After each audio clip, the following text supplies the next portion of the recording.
Hey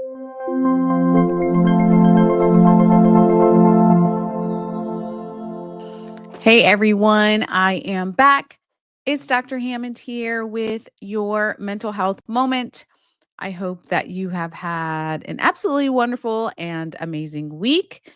So, thanks for those who are still starting to join here. It's Dr. Hammond here with your mental health moment. Let me know in the chat where you are tuning in from today. I reside in the Tampa Bay area of very sunny Florida, where I like my sunshine. For those of you who know, I love my sunshine. But nonetheless, let me know where you're tuning in from in the comments. And then for those of you who are brand new to Mental Health Moment is all about how do you work on becoming the best version of who you are so you can show up powerfully for yourself and for the people around you. So each week we are here, we're talking about different wellness tips, different things you can do for your mental health. How do you grow as a person, personally, professionally, all the areas, right? Because it's really important and you deserve that to have that growth. And also, again, it makes your life better and better for the people around you. So again, welcome, welcome. It's Dr. Hammond here with your mental health moment. Let me know where you are tuning in from in the chat. I will share a few announcements. Let me find the dates for you all. Okay, there it is. Okay. So a few announcements. And again, drnekeshiahammond.com/events is where, well, some of them aren't updated as yet, but that is normally where you can get the announcements as well. Sometimes I tell you all before it's officially on the website. So a couple of quick announcements. The next place I'll be speaking is this week, but by the time you all watch the replay, it will be over. So this Thursday I'll be speaking in Kaiser at Kaiser University, but that is literally this Thursday. But in case last minute you are in the Tampa Bay area, it will be through the Project Management Institute of Tampa Bay. And it is, like I said, this Thursday, which is a whopping 2 days from now. And I'll be speaking about resilience and emotional intelligence. May 21st in Daytona Beach, I will also be speaking at an event. I'll be the keynote at an event out there. More info to come. drnekeshiahammond.com/events. But I just want to let you all know in case you're in the area. And then this is not, I am announcing it here first. It's not on social yet. We're still finalizing everything. But again, drnekeshiahammond.com/events is where it'll be. For those of you who attended last year's virtual growth mindset and self-care summit that I host, last year was the first year. This year will be the second annual event. It will be in person this year, and the date will be Friday, October 24th, and it will be in Atlanta, Georgia. So save the date for that. Friday, October 24th, in Atlanta, Georgia. That's where it will be located. It'll be a full day event. I'm super, super excited to be hosting. It's just going to be amazing. I will get you all the registration information as soon as I have it, as soon as we have the link up. But again, save the date for that.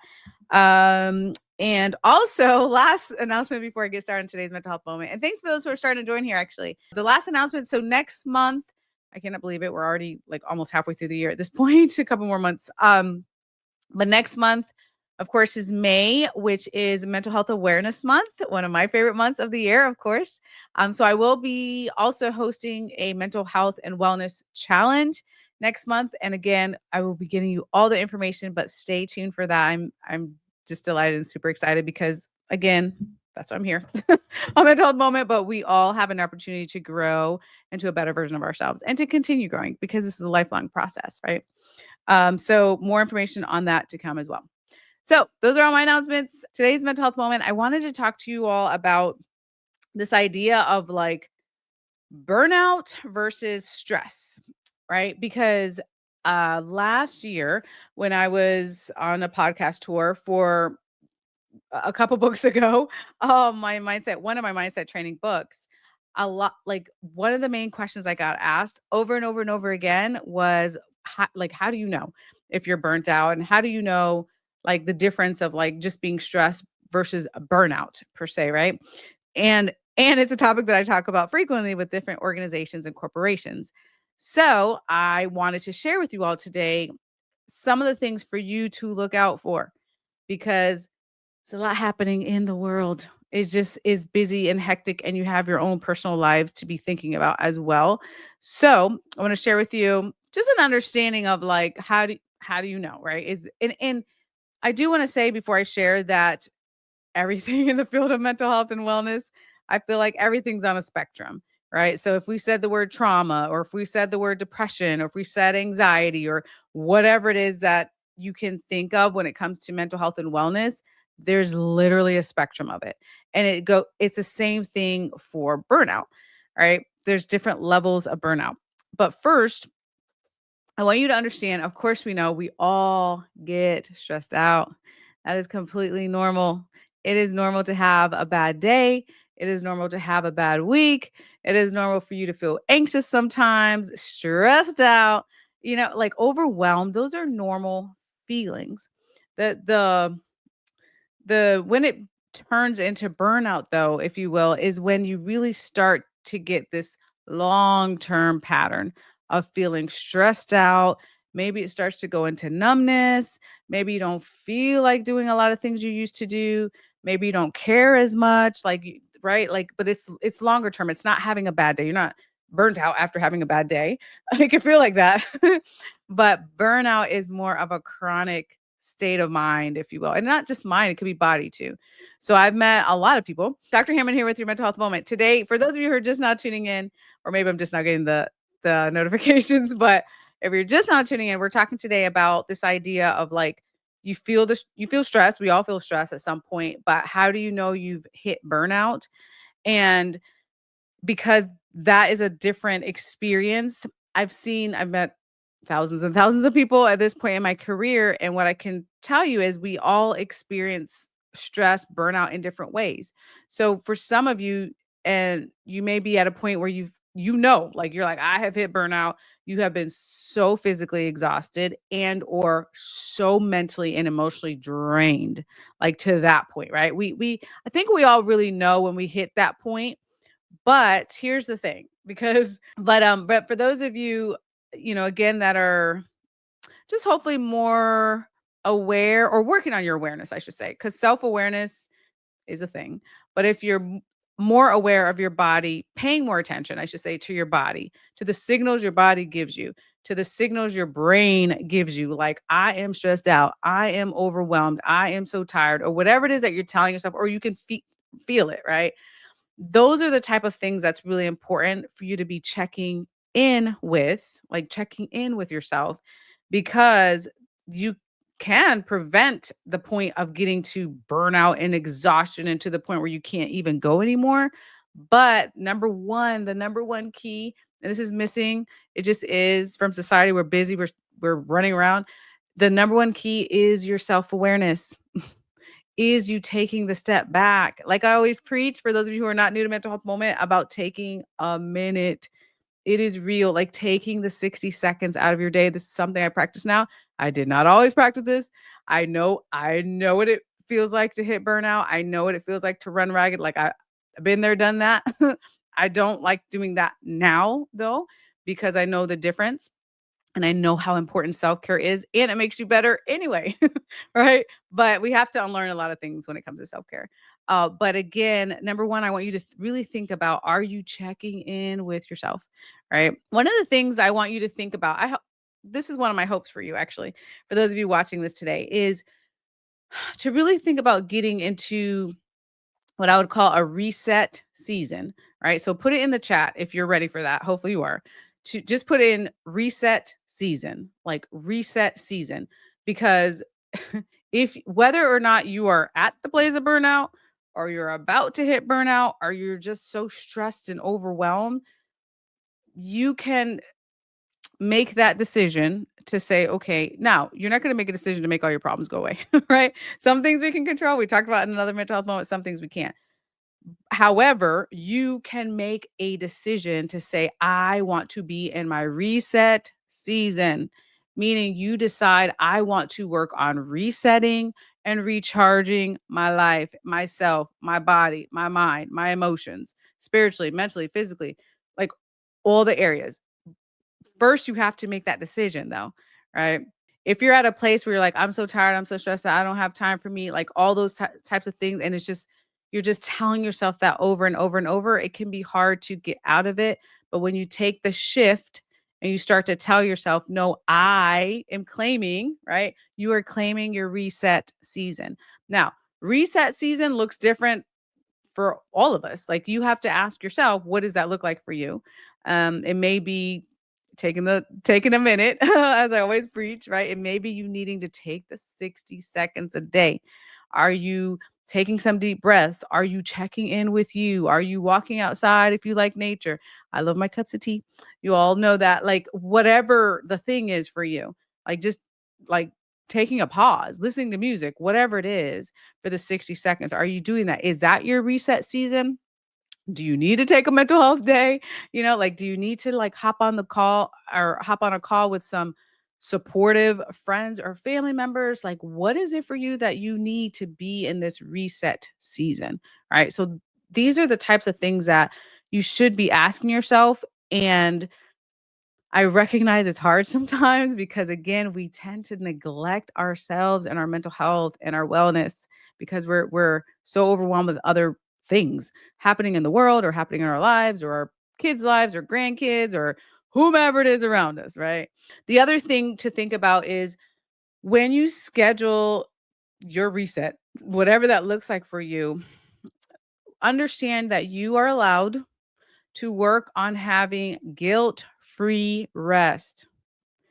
What I mean by that is a lot of times because of maybe the way you're raised or the way society is or everything's so busy, and I've talked to a gazillion people, I've been guilty, no pun intended myself, years back of like it's like you take the self-care, you have the rest, you take a minute, all those sorts of things, but then you feel bad about it, right? Like, which actually doesn't help. And it can cause more stress, which is what we're not trying to do. We're trying to reset, right? But work on that though. When you catch yourself like, oh my God, I can't believe I took a break. I can't believe I have this time for me. I need to be doing this, and everything else. Like, pause and take a minute and remind yourself that you deserve to be emotionally healthy. You deserve to be happy. You deserve to have joy. You deserve to reset your mind and your body. You deserve those things. But you have to train your brain to understand that. If you're in a place, again, we're all at different places and our wellness journey, but if you're in a place where you're having the guilt about the self care and about taking care of yourself, and don't beat yourself up over having the guilt, right? Just start to make the changes. The other thing is that I really, really want to remind you, we've been talking about like feeling stressed out, getting to a place of burnout or right before that place, but knowing that you can prevent yourself from going all the way up to burnout where you're just so stressed out now that nothing can get accomplished. You're not productive at all in work or school or home life or whatever it is that you've just sort of shut down because you're so burnt out. You don't have to get to that point. So, again, checking in with yourself is important, knowing that you do not have to do this journey called life alone. You it there's I've said this 500 million times on my tough moment, but I'll share again. Understand there's a lot of good people in the world. There just are. Yes, there are bad people and bad things, and you watch social media or the news, and it's like, oh my God, everybody's horrible. They're not. There are good people in the world, whether it's somebody in your household, whether it's your family member, your friends, your neighbor, your coworker, someone at a place of worship, someone at a support group somewhere in your community, online, virtually. Like there is some person or persons out there who are there to support you.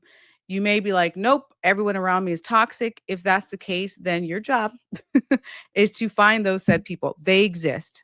They do. Maybe you haven't found that group or that person that is very supportive, but they exist. So that's your homework assignment. If you're in that boat, you may be like, nope, I'm good. I'm supported. I've had good people around me. Great. If not, then think about how can you add in this supportive layer for you in your life so that again you don't have to get to this place of burnout. You can rely on someone, you can have someone that's supportive, you can have someone that's pouring into you, someone that is positive or people that are positive. So I really want you to think about as I sort of wrap up today that number 1, there is a difference between being stressed out, which is normal, and getting to a place of burnout, which is chronic, which has a lot of implications actually physically and emotionally and mentally and spiritually on you when you really get to that place where hopefully we don't want you to get to that place too often, right? I mean, it happens, but it's preventable when you check in with yourself, when you're reaching out to other people, when you're understanding that you are allowed to have self-care in your life. You deserve to have you deserve to be emotionally healthy. You deserve to be physically healthy. You deserve to thrive. You deserve to have joy. You deserve those things, but you have to tell yourself those things and work on believing it if you're not at that point, which is okay. Self-love is a whole nother mental health topic that we've talked about before. And it's okay. We're all at different places, right? Understanding that you're worthy, understanding that you deserve these things. It is a mental journey to get there, but it's very possible. I strongly, personally and professionally believe that it's very possible for you when you do the work, whatever that looks like for you. But you have someone said, "I need some me time." All good. And you know what? I'm glad you wrote that because again, the self-awareness piece is really, really missing sometimes for a lot of us because we don't take the time to like check in with ourselves, right? So for you to say, who said in the comment, like, I need some me time. That's amazing that you're aware of that. That's step one. You have to ask yourself, like, what do I need? Right. And I always say, well, first, how am I doing? Asking yourself that. And then also, what do you need at this point, like today in your life, physically, emotionally, spiritually, mentally, for you? What is it that you need? Because what you need today may not be what you needed 10 years ago or what you are going to need 5 years from now. Right. So today, what is it that you need? And then the last thing is to think about what steps do you need to take in order to I mean, maybe it's just a tweak sometimes. Maybe it's just a small step. Maybe it's taking a break, whatever it is. But what steps do you need for you to improve your life in those areas? And again, the baby steps count too. So thank you for sharing that. But as I wrap up today's mental health moment, I want to encourage you, especially we're all at a different place. Don't blame yourself wherever you're at. I could talk I could talk for 3 hours about my journey. We're all at a different place and it's all good. It's all good. But remember, I want you to really think about this upcoming week. Like, how do you get into your reset season? Next month is Mental Health Awareness Month, which I'm excited about. And again, I'll tell you all more about the challenge we're putting together everything right now. So I'll tell you about more about it in the next week or two. But again, think about for you, how do you get what does your reset season look like?